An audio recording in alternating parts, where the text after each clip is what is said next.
Hello बच्चों, मैं अश्विनी भारद्वाज आपके साथ 10th क्लास के मैथमेटिक्स को डिस्कस कर रहा हूँ। इसमें हम जो 10th क्लास में MCQs हैं आपके, जो मैंने आपको पिछले लेक्चर में भी बताया था कि अब 20 क्वेश्चंस हमारे शॉर्ट आंसर्ड क्वेश्चन आते हैं जिसमें 10 MCQs आते हैं। तो ये हम MCQs डिस्कस कर रहे हैं। फर्स्ट लेक्चर में मैंने 1 to 20 क्वेश्चंस करे थे। ये आप देख रहे होंगे बेटा कि इसमें 21 से क्वेश्चन स्टार्ट है। तो हम आज इसे डिस्कस करेंगे। इसको डिस्कस करने से पहले मैं आपको फिर से कुछ बातें बताऊंगा बेटा कि अभी आपने जो पिछला असाइनमेंट देखा होगा, मेरे पिछले लेक्चर को देखें आप, तो उसमें भी आपने देखा होगा कि क्वेश्चंस केवल कुछ लिमिटेड टॉपिक्स पर ही बेस्ड हैं। तो इस टॉपिक में आपको अच्छा करने के लिए केवल नंबर सिस्टम आपका बहुत अच्छा होना चाहिए, जिसमें आप natural number, whole number, integers, rational, irrational, real number की जानकारी होनी चाहिए। LCM HCF आपको बहुत क्लियर होना चाहिए। एक्चुअली हम सोचते हैं कि अगर हमने नंबर्स का या अलजेब्राइक एक्सप्रेशंस का LCM HCF निकालना सीख लिया तो हमें LCM HCF आ गया। एक्चुअली हम कैलकुलेशन पे ज़्यादा ध्यान देते हैं बेटा, आपको कंसेप्ट पे ध्यान देना है कि LCM की हम बात कर रहे हैं तो LCM है क्या। LCM है क्या मतलब लीस्ट कॉमन मल्टीपल से नहीं है। लीस्ट क्यों लेते हैं, कॉमन क्या है, मल्टीपल क्या है, किन सिचुएशंस में हम LCM लेते हैं, किन सिचुएशंस में हम HCF लेते हैं, ये सारी चीज़ें आपको क्लियर होनी चाहिए। इसके अलावा 10th क्लास में तो बहुत ही कम चीज़ें हैं, जैसे आपने देखा होगा यूक्लिड्स डिवीज़न लेमा है। हालांकि वो इस बार जो बच्चे अपीयर होंगे 2021 में बोर्ड में, उनके लिए यूक्लिड्स लेमा हटा दिया गया है। इसके अलावा फंडामेंटल थ्योरम ऑफ अर्थमेटिक है। कुछ छोटे छोटे से पुरानी क्लासेस के कंसेप्ट हैं LCM HCF के, और इरेशनल नंबर के बारे में थोड़ा जानकारी है।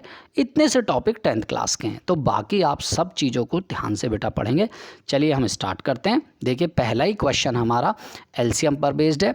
इसमें मैंने आपको बताई थी एक बात कि जब भी हमें दो नंबर का LCM निकालना हो तो हम क्या करेंगे बेटा, जैसे ये एक नंबर है XY³ और दूसरा नंबर है x⁴ y²z। तो इसमें हम दोनों नंबर को मैं लिख के आपको कंपेयर कर देता हूँ। एक xy² है और दूसरा है x⁴ y³ और z। तो इसमें हम सेपरेटली x वाले टर्म्स को x से चेक करेंगे बेटा। अब इसमें हम देखेंगे कि इन दोनों में से पावर कम किसकी है, वो है x⁴ और बड़ी पावर किसकी है, ग्रेटर x⁴। ठीक है बेटा। फिर हम ऐसे ही y में कंपेयर करेंगे। इसमें कम वाली पावर क्या है, y², तो ये y² हो जाएगा। और ग्रेटर पावर क्या है, y³ इधर लिख देंगे। ऐसे इसमें z है ही नहीं, z⁻0 लिख सकते हैं या कुछ भी छोड़ सकते हैं, क्योंकि z⁻0 या किसी की पावर 0 1 ही होता है। और इसमें z की पावर, बड़े वाली z की पावर कितनी, 1। तो ये जो हमने कम पावर्स लिए हैं ये हो गया हमारा HCF, है ना, और ये हो गया हमारा LCM। तो एक ही मेथड से हम HCF और LCM दोनों निकाल सकते हैं।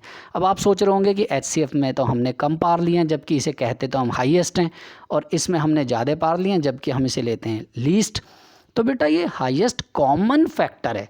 जब आप x को और x⁴ को कंपेयर कर रहे हैं तो इसमें कॉमन क्या है, कॉमन तो 1 भी है, लेकिन हाईएस्ट कॉमन क्या है, वो है x⁴ और मल्टीपल तो इनके बहुत सारे हो जाएंगे। x⁴ भी है, x⁵ भी है, x�6 भी है, ये सब मल्टीपल्स हैं। लेकिन जो लीस्ट है वो x⁴ है, इसलिए हम ले लीस्ट रहे हैं। लीस्ट कॉमन मल्टीपल हम LCM में ले रहे हैं और हाईएस्ट कॉमन फैक्टर हम HCF में ले रहे हैं। अगर आप इसमें देखें तो इसमें तो कॉमन y भी है, लेकिन क्योंकि y हाईएस्ट नहीं है, हाईएस्ट क्या है, y²। तो आप समझ गए होंगे कि xy² हमारा HCF हो गया और x⁴ y³ हमारा LCM हो गया। तो इसमें हम ऑप्शन में देख सकते हैं कि हमसे पूछा गया था LCM। तो LCM बेटा ये आप देख रहे हैं कि ये x⁴ y³ इधर है, तो ये LCM हो गया। यही क्वेश्चन नेक्स्ट में HCF में पूछा है। अभी मैंने आपको एक्सप्लेन दोनों ही कर दिए हैं। तो xy² इसका HCF हो गया। उसके बाद वो कह रहा था product of a non zero rational and an irrational number. इसको हमने फर्स्ट असाइनमेंट में भी डिस्कस किया था। इसके लिए बेटा ना आप एक छोटी सी बात समझ लें बस, तब आपकी गलती कभी भी नहीं होगी। मैंने आपको बताया था इरेशनल नंबर वो होते हैं जिन पे अंडर रूट होता है, जैसे √2 है, √3 है, √5 है। √4 नहीं आएगा क्योंकि √4 हमारा परफेक्ट स्क्वायर रूट होता है। और जिनमें ये अंडर रूट की टर्म्स नहीं हैं वो रेशनल हैं। आप मोटे तौर पर ऐसे समझ सकते हैं। वैसे तो पाई आप पढ़ते हैं वो भी इर्रेशनल है, या ई आप आगे पढ़ेंगे 11th-12th क्लास में एक्सपोनेंशियल फंक्शन में, तो वो आप देखेंगे वो भी इर्रेशनल नंबर है। लेकिन यहाँ पर आप बस इनको मान सकते हैं √2, √3, √5, ये हमारे इर्रेशनल हैं। तो इसमें हमें अब आप देखो जैसे √2, √3, √5 ये नंबर है बेटा, तो इनमें ये नंबर जब तक रिमूव नहीं होंगे तब तक वो इर्रेशनल रहेगा। जैसे हम कहें 2 + √2, तो ये इर्रेशनल हो गया क्योंकि इसमें ये टर्म आ गई, इसने पूरे को इर्रेशनल बना दिया। अब ये रिमूव कब होगा? या तो हम इसमें √2 माइनस कर दें, तभी √2 से √ कैंसिल हो जाएगा और क्या बच जाएगा 2, तो इरेशनल हो जाएगा। या ये पूरा ही फैक्टर, जैसे हम एक फैक्टर लेते हैं बेटा, उस फैक्टर को हम समझते हैं कि जैसे हमने यही ले लिया 2 + √2 × 3, अभी तो ये इरेशनल है, लेकिन जैसे ही हम इसको 2 + √2 से डिवाइड करेंगे बेटा, तो ये पूरा का पूरा कैंसिल हो जाएगा और क्या आ जाएगा 3। अब ये रेशनल बन गया। तो आप समझ रहे हैं कि हम उसे रेशनल में कब कहेंगे? रेशनल में कहेंगे जब उसकी अंडर रूट वाली टर्म एलिमिनेट हो जाए, रिमूव हो जाए। तो अब इसके लिए जैसे उसने कहा product of a non zero, rational and irrational, तो हम एक रेशनल को और एक इर्रेशनल को मल्टीप्लाई कर रहे हैं, तो बेटा वो इर्रेशनल ही आएगा। आप समझ ही रहे हैं। केवल रेशनल, दो रेशनल होंगे, ये दो रेशनल हैं तो प्रोडक्ट रेशनल आएगा। एक रेशनल है एक इर्रेशनल है तो इर्रेशनल आएगा 2√3। हाँ, केवल उस कंडीशन में जबकि दो इर्रेशनल हों और वो दोनों इक्वल हों, तब वो रेशनल बन सकता है। या फिर दो इर्रेशनल हों, एक और मैं आपसे एग्जांपल ले लेता हूँ। दो इरेशनल हैं, जैसे ये √3 है और ये √3 से ही डिवाइड हो जाए, तब ये कैंसिल होके हमारा रेशनल में कन्वर्ट हो सकता है। तो बाकी जैसे इसने कहा है the product of a non zero rational और इरेशनल, तो ये इरेशनल ही आएगा, है ना। इसके आंसर पर आप देख सकते हैं ऑलवेज इरेशनल, ये सी वाला आंसर इसका आएगा बेटा, है ना। इस तरीके से नेक्स्ट क्वेश्चन देखें। वो कह रहा है विच लार्जेस्ट नंबर विच डिवाइड्स, इस बात पे ध्यान दें, विच डिवाइड्स। तो अब मैं भी आपको बता रहा था कि एलसीएम एचसीएफ के हमें बेसिक कंसेप्ट क्लियर होने चाहिए बेटा, तभी हम इसको समझ सकते हैं। तो इसमें हम विच डिवाइड्स, तो जो डिवाइड करने वाला नंबर है उसे वो होता है फैक्टर, और जो डिवाइड हो जाता है वो होता मल्टीपल।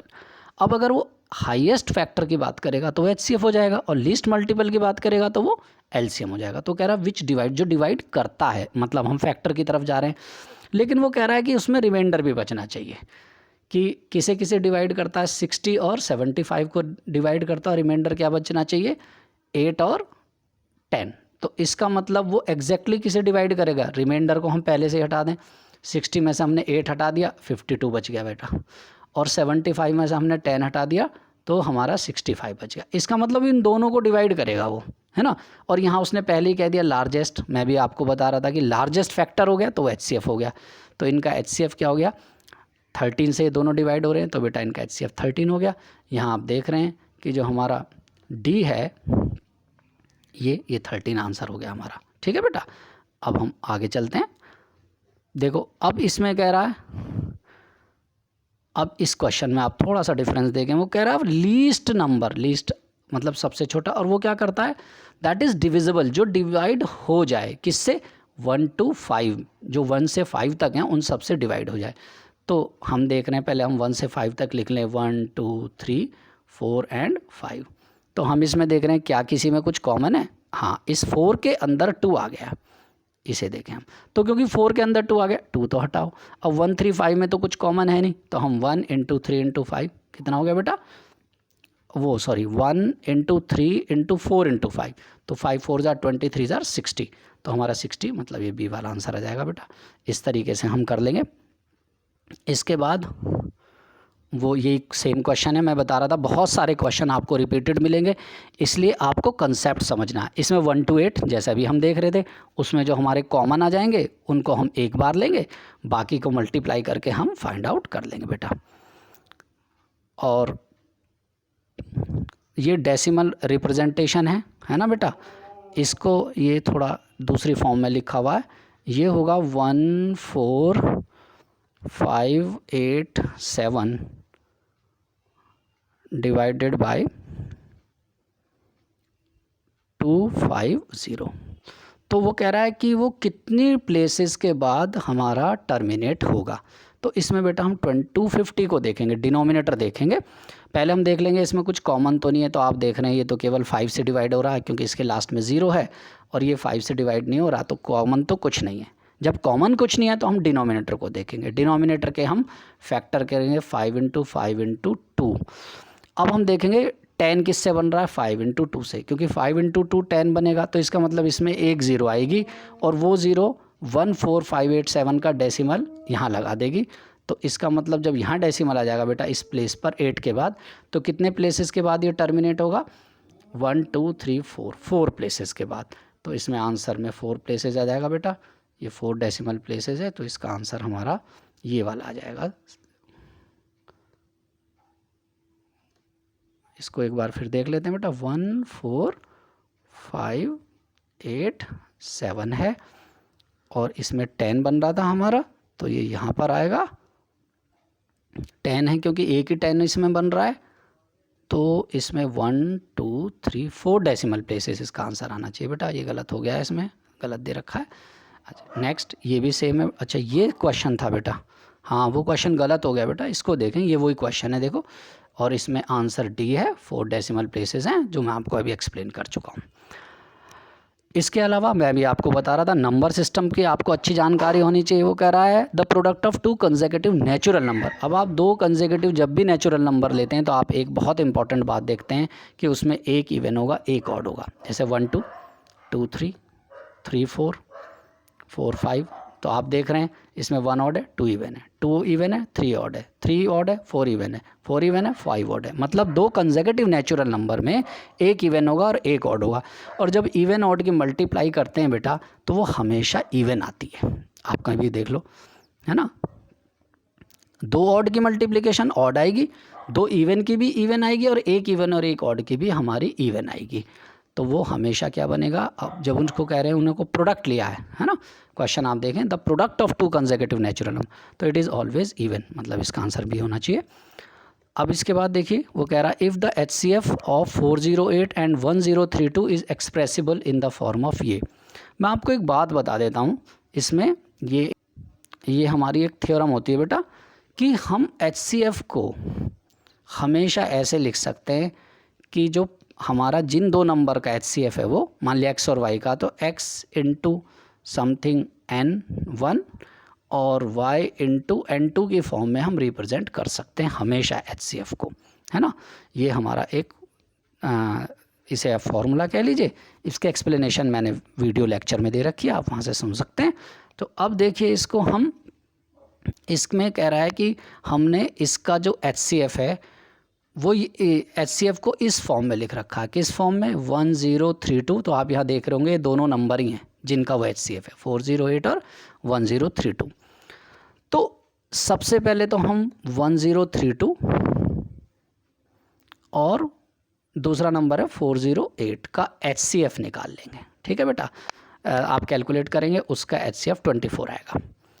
इसका मतलब 24 को हम ऐसे लिखेंगे। इसकी एक एक्सप्लेनेशन मैंने नीचे दे रखी है, मैं वहाँ से आपको समझा देता हूँ, आपका टाइम कम लगेगा। देखो ये हमने दे रखा है कि HCF can be expressed as, ये हम HCF को ऐसे लिख सकते हैं, ये फर्स्ट नंबर है, ये सेकंड नंबर है, यहाँ x y हमें नंबर ढूंढने होते हैं, हम ढूंढ सकते हैं उनको, हमेशा ऐसे लिख सकते हैं।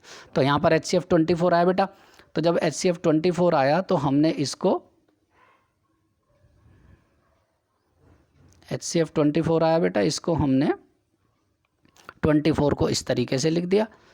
अब यहाँ पर अगर उससे कंपेयर करें हम, जो उसने हमें दे रखा है, हमने अच्छा फिर हमने HCF में से हमें पता है कि क्योंकि ये HCF हमारा इन 2 नंबर का है 1032 और 408, तो इनमें से हम ये डिविजिबल होंगे तो 24 कॉमन ले लिया, ये देखिए 24 दोनों में कॉमन ले लिया, 24 से डिवाइड करेंगे हम 1 आ जाएगा और यहाँ ये वाली टर्म आ जाएगी बेटा, ये आ गई हमारी।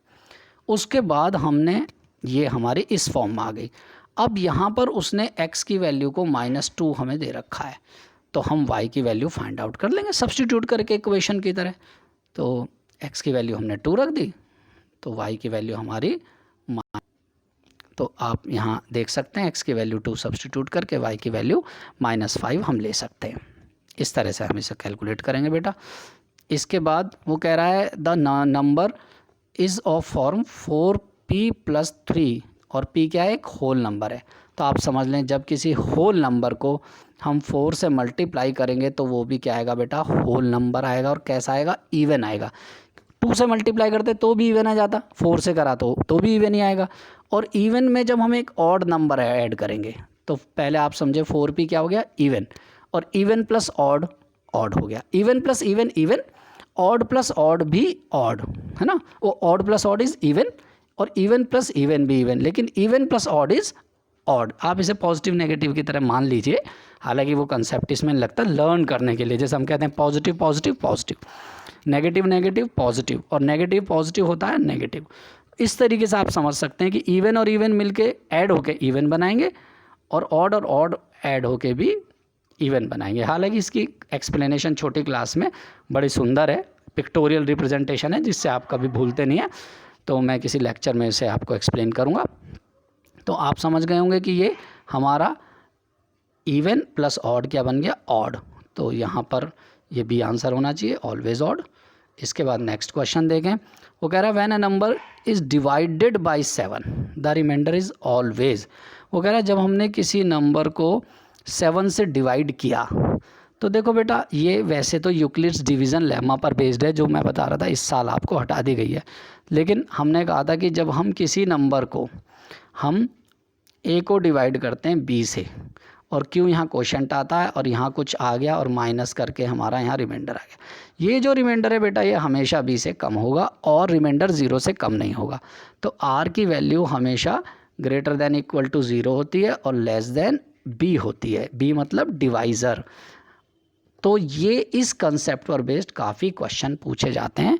इस साल मुश्किल है पूछे जाएं क्योंकि ये यूक्लिड्स डिवीज़न लेमा पर बेस्ड है, लेकिन फिर भी इम्पॉर्टेंट है, समझने में कुछ नहीं है, आसान सा। आपने पहले भी पढ़े हैं ये डिवीज़न वाले कि रिमाइंडर हमेशा डिवाइज़र से कम होता है, यही कंसेप्ट है।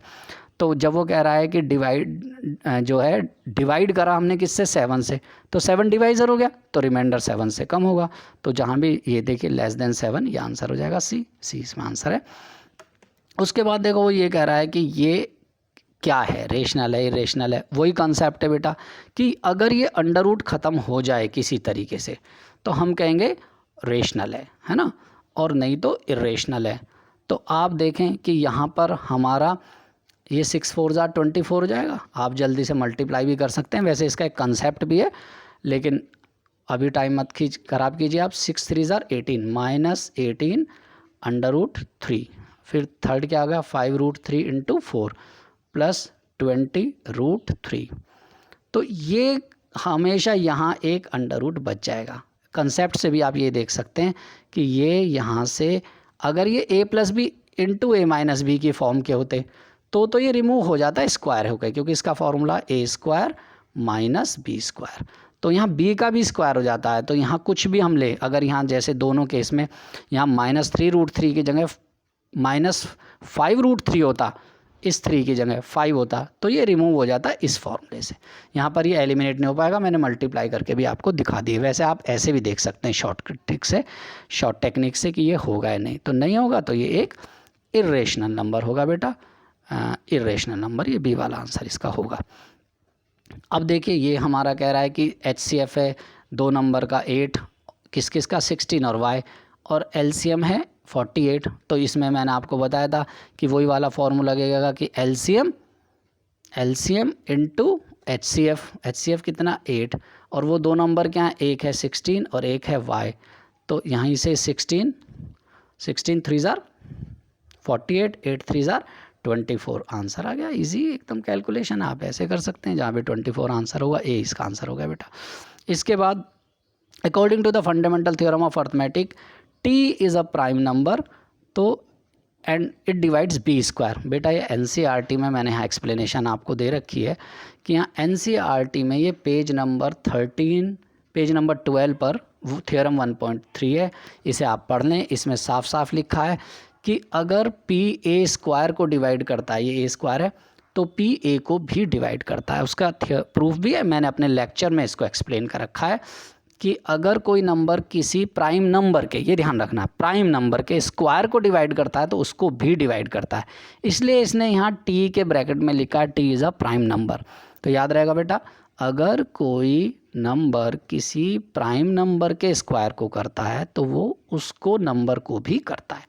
तो इसका मतलब बी डिवाइड्स टी, इसका आंसर ये वाला आएगा बेटा, टी डिवाइड्स बी। ये ए, ये बी डिवाइड्स टी है, ये सब गलत हैं, ए आंसर हो गया। इसके बाद है बेटा, वो कह रहा है पाई। अब यहाँ ये बड़ा इंटरेस्टिंग है, ये क्वेश्चन आपको क्यों दिया है पाई, क्योंकि बच्चे सोचते हैं पाई इज़ 22/7 और 22 एक इंटीजर और 7 भी इंटीजर, और इंटीजर अपॉन इंटीजर अगर डिनोमिनेटर ज़ीरो नहीं है तो वह रेशनल होता है। तो बच्चे सोच लेते हैं ये रेशनल है, लेकिन पाई इरेशनल है। एक्चुअली 22/7 या 3.14 जो इसकी वैल्यू हम लेते हैं बेटा, वो इसकी अप्रॉक्सीमेट वैल्यू है, वो इसकी करेक्ट वैल्यू नहीं है। अब जैसे √2 है, √2 की वैल्यू 1.414, आगे 2 3 ऐसे चलती है।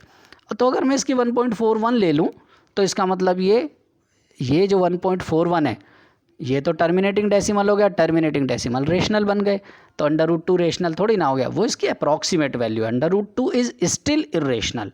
तो पाई, एक आप और नंबर पढ़ेंगे ई, वो 11th क्लास में पढ़ेंगे, मैंने अभी भी बताया था आपको, इसकी वैल्यू 2 और 3 के बीच में होती है, तो वो भी इरेशनल होता है, अभी इसका रोल नहीं है। तो कुछ नंबर हैं जो इरेशनल है, बाकी आप मोटे तौर पे ये समझ सकते हैं कि जिनके परफेक्ट स्क्वायर रूट नहीं, √2 √3 ये सब इरेशनल हैं, और ये पूरे एक्सप्रेशन को इरेशनल बना देते हैं, ऐड होके, सब्ट्रैक्ट होके, मल्टीप्लाई होके, डिवाइड होके, और तभी वो रेशनल बन सकता है जबकि ये वाले फैक्टर रिमूव हों।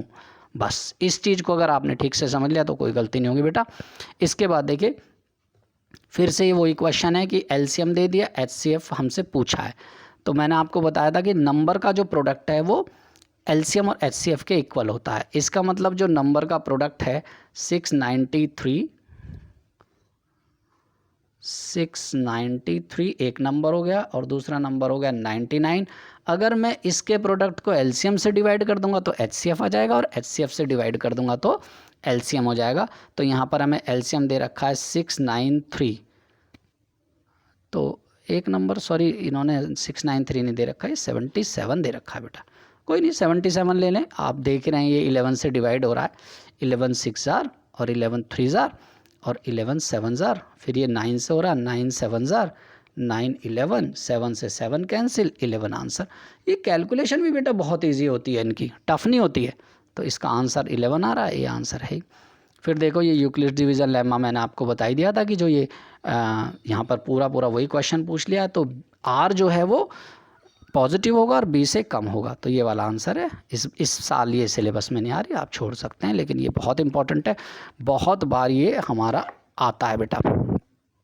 इसके बाद देखिए आप, वो कह रहा है for positive integer a and 3 there exist, ये भी बेटा उसी पर बेस्ड है। देखो ये a = b³ + r की फॉर्म का लिख दिया है, तो आपको यहाँ पता चल जाएगा कि जो हमारा b है वो 3 है, तो जो r है वो 0 या 0 से ग्रेटर होगा और 3 से कम होगा।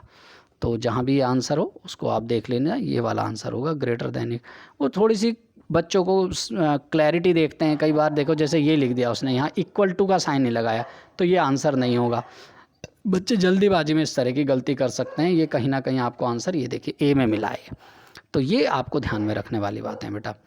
फिर ये क्वेश्चन है find the greatest 5 digit number that will gives remainder of 5 when divided by. ये आप देखो बेटा, एक तो देखो यहाँ से आपको थोड़ा सा हिंट मिलता है कि वो कैसा नंबर पूछ रहा है, ग्रेटेस्ट 5 डिजिट नंबर कह रहा है, और क्या कह रहा है यहाँ व्हेन डिवाइडेड बाय, जिसको हम डिवाइड करें, जिसको जब डिवाइड किया गया है ना बेटा, तो मैं कहता हूँ कि जिसको डिवाइड करा वो क्या है हमारा, जो डिवाइड हो जाता है वो LCM है, जो डिवाइड करता है वो HCF है।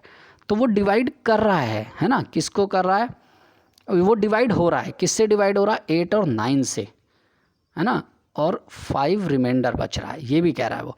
तो कोई बात नहीं है, हमने इसको हम ऐसा कर सकते हैं, पहले हम ये देखें कि 8 और 9 से डिवाइड होने वाला नंबर क्या होगा बेटा, 8 और 9 दोनों से जो डिवाइड हो जाए, तो जो भी होगा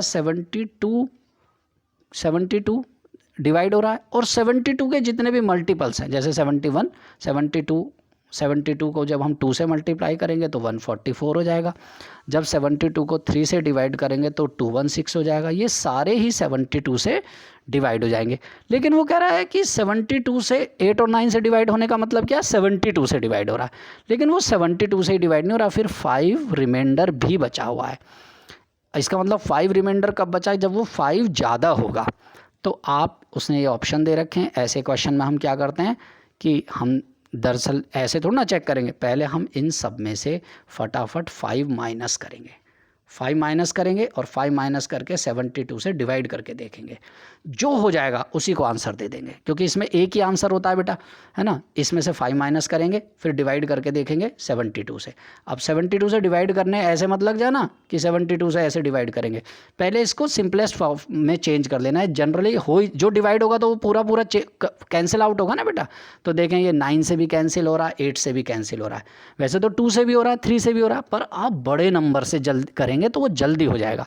तो आप पहले 9 से करें या 8 से करके देखें, 9 से ही नहीं हो रहा तो 72 से भी नहीं होगा, ख़त्म कर दो, दूसरा आगे बढ़ो, फिर उसमें से 5 माइनस करो, डिवाइड करके देखो 9 से हो जाए, फिर 8 से भी हो जाएगा, देख लेना। नहीं हो रहा तो इसका मतलब 9 से हो रहा है, 8 से नहीं हो रहा। ऐसे आप फटाफट करके, बहुत कम टाइम लगाना बेटा, क्योंकि ये 1 मार्क के क्वेश्चंस होते हैं।